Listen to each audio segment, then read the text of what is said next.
MJI님 질문부터 해결해 드리겠습니다. U+를 언제 팔까요?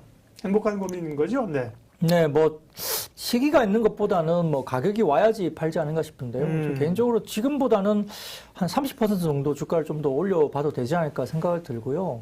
뭐 KT하고 결국 LGU+가 뭐 탑픽인데 역시나 지금 봐서는 이제 뭐 LGU+는 늘 말씀드리지만 그 SK텔레콤의 분할이 사실은 가장 중요한 키포인트였죠. SK텔레콤의 인적 분할을 통해서 이 통신사업부 분할 시가총액이 15조 정도까지 될 것 같습니다. 그러면은 LGU+가 SK텔레콤 대비 영업이익이 약 80% 정도 수준까지 올라오고 있는 상황이어서 그렇다면 SK텔레콤이 뭐 통신사업부가 15조 정도 받으면 산술적으로 생각해 봤을 때 LGU+는 약 12조 정도까지 가는 게 정상이죠. 근데 거기에서 디스카운트를 한다 하더라도 10조 원 정도까지는 가야 됩니다. 근데 지금 현재 뭐 주가가 6조 원대 정도이기 때문에 아직까지는 룸이 많이 남아 있는 거고요. 두 번째로는 이제 LG 헬로비전하고 LGU+의 합병 이슈가 있습니다. 그 합병을 하기 위해서 회사가 LGU+ 자사주를 매입을 할 가능성이 높다고 점쳐지고 있고요.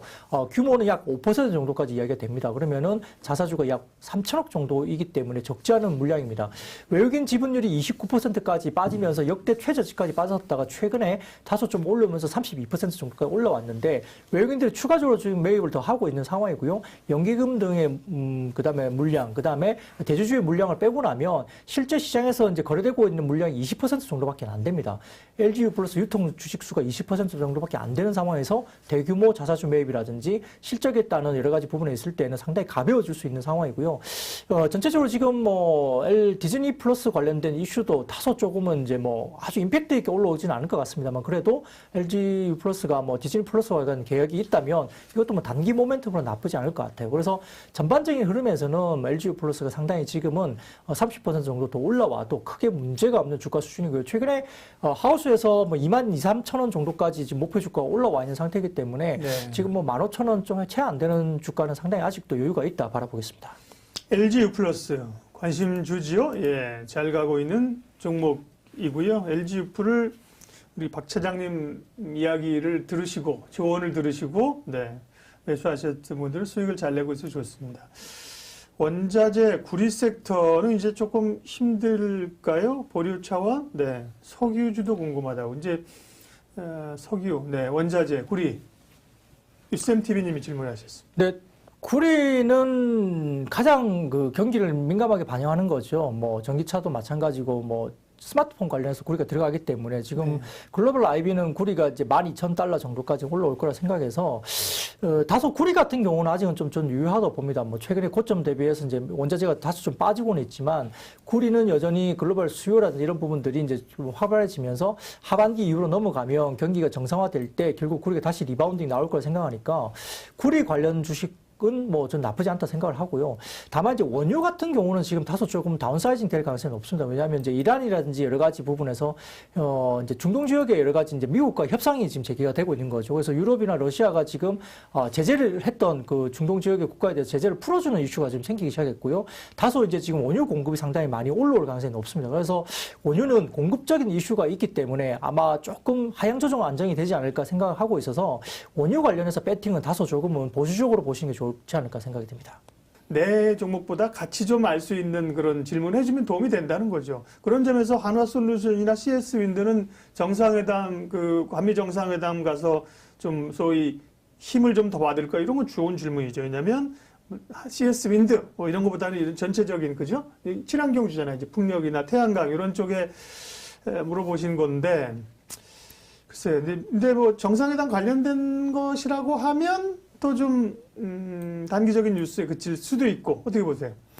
뭐 정상회담 관련된 이슈는 상당히 중요하죠. 지금 네. 거기에 대한 이슈가 있는 게 결국 반도체, 백신, 자동차 이 세 가지가 물려 있거든요. 네. 투자 관련된 이슈도 확정을 짓는 부분이 때문에 그래서 저는 좀 변곡점이 좀 될 수 있다고 봅니다. 최근에 주가 부분에서 사실 이제 반도체 부분은 다소 조금은 다운사이징 되는 느낌이 좀 들긴 합니다만 그럼에도 불구하고 지금 SK 하이닉스 같은 경우는 나쁘지 않을 것 같고요.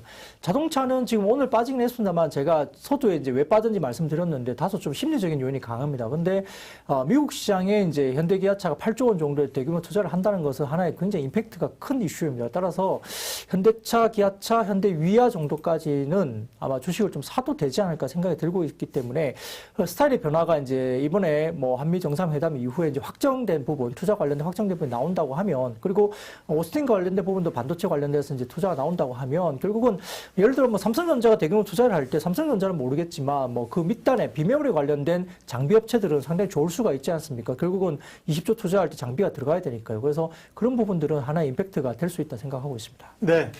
5G 언제까지 좀 기다려야 될까요?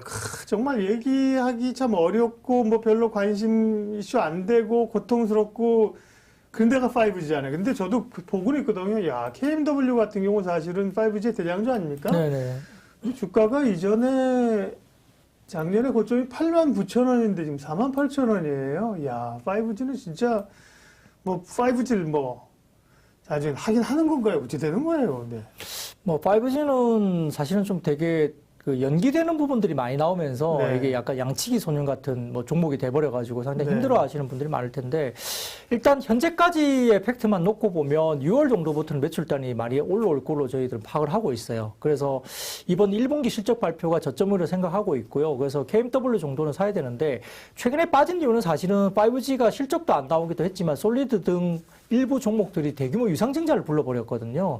그래서 솔리드가 급락하면서 그날 같이 아마 KMW도 6만 원 이상 거래가 형성되다가 솔리드 유상증자 때문에 급락하는 날 같이 이제 빠진 걸로 압니다. 그래서 솔리드 등 일부 이제 5G 종목들이 실적이 안 나오는 종목들이 아마 유상증자를 대규모로 부르면서 이제 같이 쏟아진 거고요. 그 뒤에 이제 1분기 실적이 좀 쏘쏘하니까 종목들이 못 가고 있는 모습인데, 3분기에는 이제 미국 시장에서 mm웨이브 관련된 단말기가 나오기 때문에 아마 6월 정도부터는 매출단이 올라올 것이다라고 지금 하우스에서도 추정을 하고 있어서 저는 개인적으로 지금 정도 자리부터는 좀 사모아야 되는 자리로 지금 보고 있는 상황이고요. 네. 전체적으로 지금 이제 미국 시장도 이제 보라이즈나 이런 것도 열리기도 하지만 호주 시장이라든지 아시아 인도 시장도 다 삼성전자가 아마 수주의 가능성이 상당히 높다고 이야기되고 있습니다. 그래서 많이 빠져있기 때문에 어떤 모멘텀이 생긴다면 급반등세가 나올 수 있다고 좀 보고 있는 상황이고요. 예. 그리고 이제 전체적으로 지금 일본 시장도 되게 중요한데, 작년까지만 해도 일본 시장에서 이제 대부분 다 장비는 중국산을 많이 썼습니다. 90% 이상. 그래서 중국산을 많이 썼는데, 일본에서도 이제 지금 내부적으로 로컬 업체를 좀 키워야 되겠다. 너무 경쟁력이 없다 보니까. 그래서 세제 혜택과 관련된 부분들을 엄청나게 공격적으로 주기 시작했습니다. 그래서 일본 로컬 업체들이 지금 관련된 세제 혜택을 받으면서 아마 5G 관련된 장비 쪽에서 MS가 굉장히 많이 올라올 거라 이야기되고 있고요. 그래서 한 30-40% 정도까지는 로컬 업체가 이번에는 5G 관련된 장비가 수주가 될 것이라고 이야기되고 있기 때문에, 그러하다면 일본 쪽에 장비를 수주하는 KMW 같은 경우는 굉장히 수혜가 될 수 있습니다. 그래서 그러게요. 전체적으로 봤을 때는 저는 KMW 정도는 아마 1분기 실적이 뭐 7억 정도 나와서 이제 뭐 추정치 대비 좀 적게 나왔지만 1분기 불확실성은 끝났고, 그 다음에 5월 넘어가고 6월 정도 지나가면서 6월부터 본격적인 매출단이 이제 월별 단위로 나온다고 하면 3분기 실적부터는 좀 이제 우리가 기대를 할 수 있거든요. 그리고 내년 실적 당연히 좋아지겠죠. 그래서 네. 전체적인 흐름에서는 저는 굉장히 좋게 보고 모아가는 모습이다 보는데, 뭐 올라갈 때 따라잡기는 좀 어렵겠죠. 지금 분위기에서는 조금 모아가는, 길게 보시고 내년 정도까지 호흡을 좀 가지고 가셔야 되는데요. 5G가 이제 일부 이런 이야기를 많이 합니다. 뭐 일부에서 5G 소용없다, 뭐 안 한다더라, 뭐 6G로 그냥 넘어간다더라, 네. 이렇게 이야기를 하는데, 글쎄요, 그럴 수 있을까요? 왜냐하면은 이제 제가 지난번에 주파수 경매 이야기를 드렸었는데요. 5G 관련해서 역대 사상 최고치를 경신했던 주파수 가격이 45조 수준이었습니다. 근데 이번에 그 5G 관련된 주파수 경매가 끝났을 때 주파수 가격이 약 89조, 90조 가까이 됐거든요. 그러니까 거의 더블 가까이 가격을 주고 주파수를 샀습니다. 근데 이렇게 생각해 보시죠. 예를 들어서 현대차 그룹이 삼성동 부지를 예를 들어서 뭐 장부 가격이 3조짜리인데 장부 가격 3조짜리를 10조 원 넘게 주고 샀다. 이 부지를 늘려놓을까요? 활용 안 하고? 그럴 수는 없죠. 어떻게든 활용을 하고 그걸 갖다가 굉장히 다각도로 이제 개발을 할 수밖에 없습니다. 그래서 그거는 빨라질수록 좋고요. 5G도 이제 그런 주파수를 굉장히 비싼 가격에 샀기 때문에 그 금융이 어떻게 됐을까요?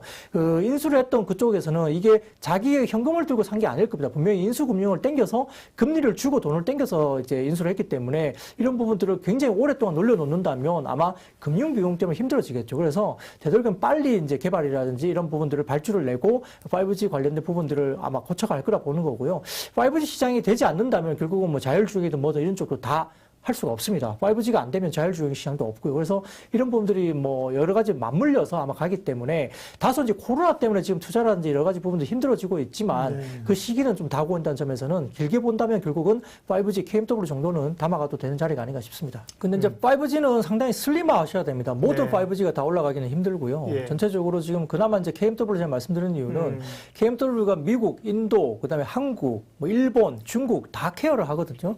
그러니까 커버리지가 상당히 높고 전체적으로 지금 한 국가에서 부러지더라도 다른 국가가 커버를 하기 때문에 실적등에 대한 안정성 상당히 높죠. 그리고 5G 중에 지금 관련주 중에서는 적자 기업들이 되게 많습니다. 그래서 언제 갑자기 뭐 유상증자를 불러버릴 수 있기 때문에 그런 국면에서는 흑자를 내고 있는 KMW가 상대적으로 안정성이 있다는 거고요. 알겠습니다. 다만 이제 대당주기 때문에 공매도나 공격을 좀 받았다는 건 분명한데 뭐 글쎄요, 심리적으로 그렇긴 하지만은 실적이 보여주면 쇼커버가 강하게 들어올 수 있습니다. K백신 관련주, 이거 시간도 꽤 됐지만 이 얘기는 하고 가야겠네, 그죠?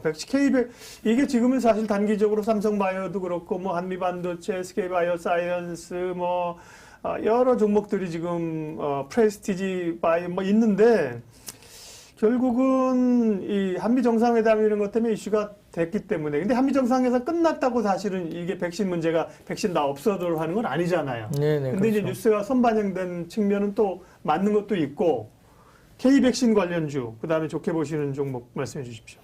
뭐 K백신은 역시나 뭐 가장 가능성이 높은 게 최근 수급으로 봤을 때는 뭐 삼성바이오로직스가 모더나 관련된 부분들이 구체화되고 있는 상황이어서, 다만 이제 주가가 일단 90만 원 넘어섰지 않습니까? 그래서 이제 선반영을 좀 한 부분 때문에 이게 공식적으로 발표가 나면 이게 그 뒤에 오를까라는 생각은 조금 보셔야 될 것 같아요. 그래서 단기적으로는 뉴스가 이미 나왔고 주가가 반영되면서 이제 90만 원 넘겼던 상황이라서 이런 부분들은 단기적으로 좀 출렁임이 있을 수 있다는 점은 의미를 가지고 있고요. 그다음에 어떤 조건을 하느냐가 되게 중요하겠죠. 왜냐하면은 우리가 뭐 조건을 봤을 때 지금 주가도 상당히 싸게 느껴지는 조건이 될 수도 있고, 어떤 조건이라면 이 지금 주가는 좀 다소 좀 과하게 반영되지 않을까라는. 근데 문제는 조건을 굳이 뭐 하는 건 이제 맞는 것 같죠, 분위기가. 근데 이제 해서 뭐 얼마야 이거를 공개를 사실 안 할 가능성도 있기 때문에 지금 그런 거죠. 뭐 그럴 수도 있지만 뭐 그래도 뭐 각 그 증권사 애널들이 그 조건들을 알아보려고 상당히 노력을 할 것이고, 그분들의 이제 일이 그거지 않습니까? 그러면 결국은 어떤 조건이든 간에